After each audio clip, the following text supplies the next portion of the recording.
মায়ের নবী উম্মতকে জাহান্নামে নিয়ে যাচ্ছে কথা শুনিয়া গলা কাটা মুরগির মতো চটপট চটপট করে উম্মতের দিকে যাইতে লাগলো।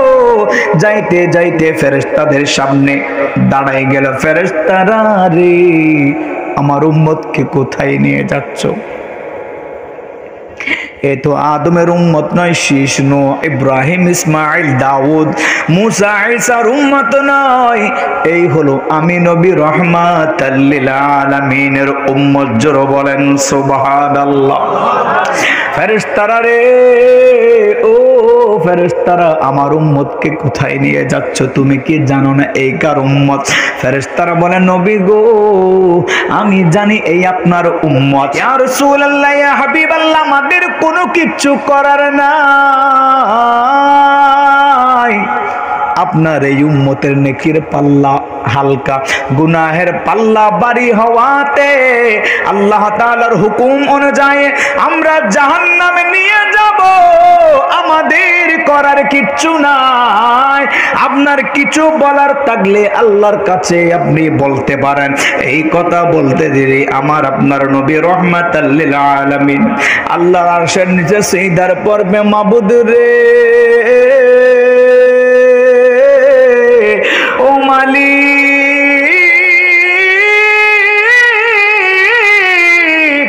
ও মালিক, আমি নবীর কষ্ট আপনি আল্লাহ সহ্য করতে পারেন না। আমি নবীর অপমান আপনার সহ্য হয় না। আল্লাহ, আমি নবীর শান দেখানোর জন্য আপনি দুনিয়া বানাইলেন, আমি নবীর শান দেখানোর জন্য কিয়ামত কায়েম করলেন। জোরে বলেন সুবহানাল্লাহ। শায়ের কত সুন্দর করে বলে, আল্লাহ দুনিয়া বানালেন নবীকে চিনাতে, আল্লাহ হাসর করিবেন নবীর শান দেখাতে। ঠিক না? ওরে বেহেশতের পাতায় পাতায় লতায় লতায় নবীর নাম, বেহেশতের পাতায় পাতায় লতায় লতায় নবীর নাম।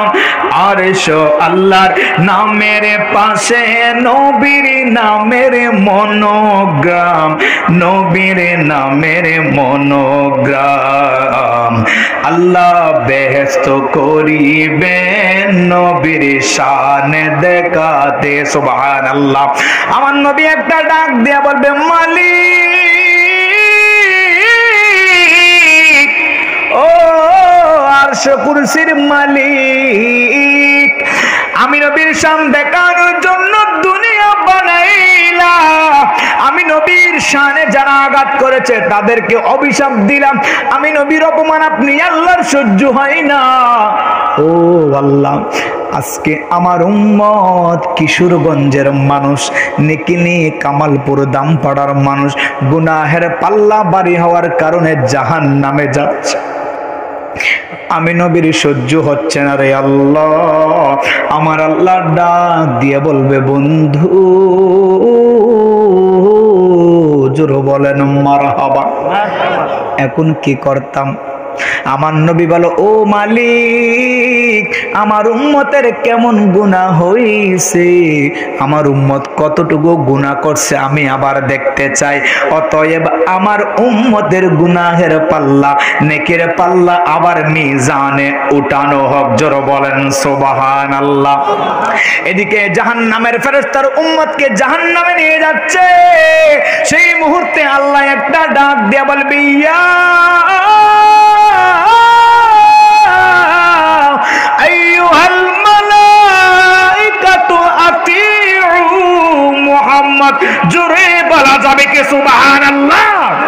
এই ফেরেশতারা, এতক্ষণ আমি যা বলেছে তোমরা তাই করেছো, এখন আমার বন্ধু মুহাম্মদ যাই বলে তোমরা তাই করতে থাকো। জোরে বলেন না মারহাবা।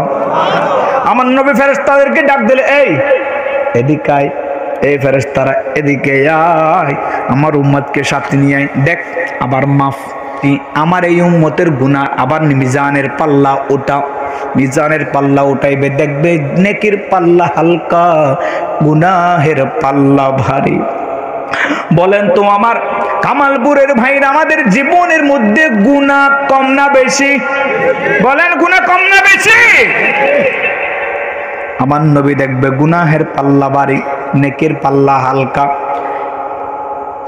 ফেরেশতারা বলবে, ও আল্লাহর প্রিয় হাবিব, পাল্লা তো উঠাইয়া লাভটা কি হইল? আমরা প্রথমে মেপেছি, তখনই তো গুনাহের পাল্লা ভারী ছিল, এখনো তো গুনাহের পাল্লা ভারী। আমার নবী বলে, খবরদার, একদম কথা বলবি না। আল্লাহ বলছে, আমি নবী যাই বলি তোরা তাই করবি, এক শব্দ কথা বলবি না। এখন গুনাহের পাল্লা কি ভারী, নেকির পাল্লা হালকা। আমার নবীর যে একটা জামা মোবারক থাকবে, জামা মোবারক থেকে আমার নবী কিছু কাগজ বের করবেন, কাগজগুলোর মধ্যে লেখা থাকবে, এই তোমার নাম আব্দুর রহিম না? জি। বাবার নাম আব্দুল করিম না? জি। বাড়ি কোথায়? কিশোরগঞ্জ না? জি। নেকলি দামপাড়া কামালপুর না? জি জি জি ইয়া রাসূলুল্লাহ। যখন সব কিছু মিলা যাবে রে ভাই, আপনি যাচ্ছেন জাহান্নামে, আপনার ওই কাগজের টুকরাটা নেকির পাল্লায় রাখতে দেরি। গুনাহের পাল্লা এতই হালকা হয়ে যাবে, মনে হয় পৃথিবীর সমস্ত আমল আপনার নেকির পাল্লায় রাখা হয়েছে। সমস্ত গুনাহের পাল্লা এতই হালকা হয়ে যাবে, একটা মাত্র কাগজ রাখতে দেরি। ফেরেশতারা অবাক হয়ে যাব, ওরে বাপ রে বাপ, সামান্য একটা কাগজের তুই পাওয়ার, একজন জাহান্নামীকে জান্নাতি বানাইয়া দিল। আল্লাহর প্রিয় হাবিব বলে, ফেরেশতারা এবার ফয়সালা কি বলো, আমার উম্মত জাহান্নামে নাকি জান্নাতি? কোথায় যাবে বলেন তো? কোথায় যাবে? জান্নাতে যাবে। ফেরেশতাদেরকে বলা হলো, ফেরেশতারা চাইডা দাও। আল্লাহ এদিকে হুকুম করলো, ফেরেশতারা রে ইউতালিকু বিআবদি ইলাল জান্নাহ। এতক্ষণ বলেছিলাম ইলান নার, আমার বান্দাদেরকে জাহান্নামে নিয়ে যাও। আর এখন বললাম আমার এই বান্দাকে জান্নাতে প্রবেশ করাইয়া দাও। একটু জোরে জোরে বলা যাবে কে সুবহানাল্লাহ? আল্লাহর হাবিব বলে, ফেরেশতারা চলে যাও, যাও, আমার উম্মতের ফয়সালা হয়ে গেছে, সে এখন জান্নাতে চলে যাবে। ফেরেশতারা চলে গেল। নিকলের মানুষ, কামালপুর দামপাড়ার মানুষ, চোখ দিয়ে বেয়ে বেয়ে পানি পড়বে। আহা, এমন একটা কষ্টের দিন, আমার মা নাই, আমার বাবা নাই, আমার দাদা নাই, দাদি নাই, আমার নানা নাই, নানি নাই, আমার কলিজার টুকরা বন্ধু নাই, আমার কলিজার টুকরা বিবি জান নাই। সবার মুখে ইয়া নফসি, ইয়া নফসি। আহা, এমন কি আমল করলাম যে আমলের কারণে আল্লাহর হাবিব আমাকে জাহান্নামের চৌরাস্তা থেকে জান্নাতি বানাইয়ে দিল। এইভাবে ভেবে ভেবে জান্নাতের দিকে যাইতে লাগলো, আর চোখের পানি বেয়ে বেয়ে পড়তে লাগলো। বলেন তো, কঠিন মুহূর্তের মধ্যে যখন কেউ আপনাকে উপকার করে, আপনি যখন অভাবে থাকেন, কষ্টে থাকেন, যখন আপনাকে উপকার করে, সেই উপকারের কথা কি ভোলা যায়? বলেন, ভোলা যায়? আর এটা কোনো দুনিয়ার সাময়িক উপকার নয়, এইটা হলো কিয়ামতের ময়দানের উপকার, যে উপকারের মাধ্যমে চিরস্থায়ী জান্নাতে প্রবেশ করাইয়া দিবে। জোরে বলেন মারহাবা। চোখের পানি বেয়ে বেয়ে পড়তে লাগলো, জান্নাতের দিকে যাইতে লাগলো। আহা, আবার মনে মনে চিন্তা করলো, আমি এমন কি আমল করলাম? আমি তো দুনিয়াতে চাষবাস করতাম, রিক্সা চালাইতাম, ভ্যান গাড়ি চালাইতাম, ইবাদত করতে পারি নাই, আমার কোনো ইবাদত বন্দেগি নাই। কেন আমাকে এত বড় উপকার করলো? না, আমার জিজ্ঞাসা করতে হবে। পিছন থেকে দৌড়ে আসিয়া আল্লাহর হাবিবের কদমের মধ্যে পড়ে যাইয়া বলে, ইয়া রাসূলুল্লাহ, নবী গো,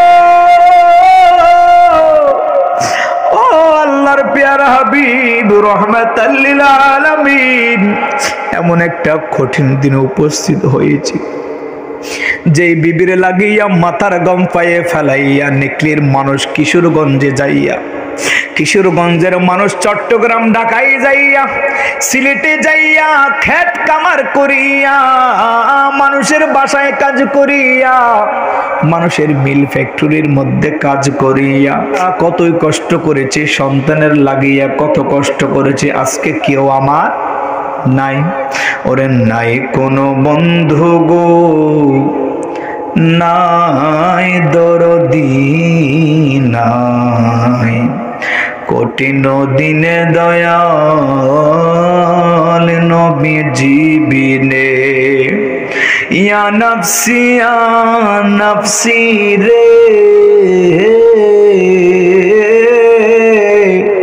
ও মানুষ ফুকারিবে সব জনে, কঠিন দিনে দয়াল নবীজি বিনে,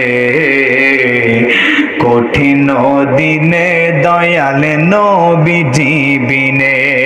নিকলির মানুষ বলবে আল্লাহ আমার বউ নাই, বেটি নাই, সন্তান নাই, আমার বন্ধু স্বজন নাই, যেই বন্ধুর লাগিয়া রাতের 10টা 11টা 12টা 1টা 2টা চিন্তা করি নাই, কল আসতে দেরি, যাইতে দেরি করলাম না, আড্ডা দিতে দেরি করলাম না, বন্ধুর সাথে মধুর সময় কাটাইতে এক মুহূর্ত ভাবতে পারলাম না, সঙ্গে সঙ্গে চলে গিয়েছিলাম। আজকে সেই বন্ধু আছে?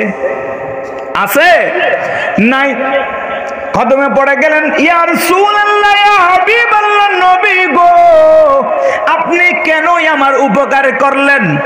আর আমার নেকির পাল্লার উপরে যে ছোট্ট একটা কাগজের টুকরা রাখলেন, ইয়া রাসূলুল্লাহ ওই কাগজের টুকরাটা কি? আমার নবী বলে, পাগলা রে, ও পাগল, তোর নামাজ কম ছিল, ইবাদত কম ছিল, কিন্তু তোর অন্তরের মধ্যে আমি নবীর মোহাব্বত থাকার কারণে তুই দামপাড়া কামালপুর বেরিবান্দের মাহফিলে যাইয়া রাতের ঘুমকে হারাম করিয়া, বাবা ছেলে কাদা মাটির মধ্যে বসিয়া কনকনে শীতকে উপেক্ষা করিয়া আরামের বেড মালিক থেকে দূরে তাকিয়া আমি নবীর মোহাব্বতে দরুদ পাঠ করতেছিলি রে, যেই তোর কাগজটা আমি নেকির পাল্লায় রাখলাম, ওইটা তোর জায়গা জমির কাগজ নয়, ওইটা তোর RSBS এর কাগজ নয়, ওইটা হলো তুই যে আমি নবীর উপরে নিকিলির জমিনে কামালপুরে বসে বসে দরুদ শরীফ পাঠ করতেছিলি, ওই দরুদের আমল একটু জোরে জোরে বলা যাবে কে? সুবহানাল্লাহ। বলেন তুই আমার দামপাড়া কামালপুরের ভাইরা, দরুদ শরীফ তেলাওয়াতে জাহান্নামীকে জান্নাতি বানাইতে পারে কি পারে না? জোরে বলেন, পারে কি পারে না? এই দরুদের আওয়াজ আস্তে নাকি জোরে? আপনি দরুদ পড়বেন বাংলাদেশ হইতে, আপনার দরুদের আওয়াজ পৌঁছে যাবে আল্লাহর হাবিবের রওজা সোনার মদিনাতে। জোরে বলেন সুবহানাল্লাহ। যদি নেকির পাল্লা ভারী করতে চান, নিজেকে জাহান্নামী থেকে জান্নাতি বানাইতে চান, হাঁটতে বসতে গাড়ি চালাতে যে কোনো কাজে আমার নবীর যখন জিকির করবেন, আপনার ওই জিকিরটা জান্নাতে যাওয়ার জন্য উসিলা কইরা দিবেন কে? বলেন বাবা কে?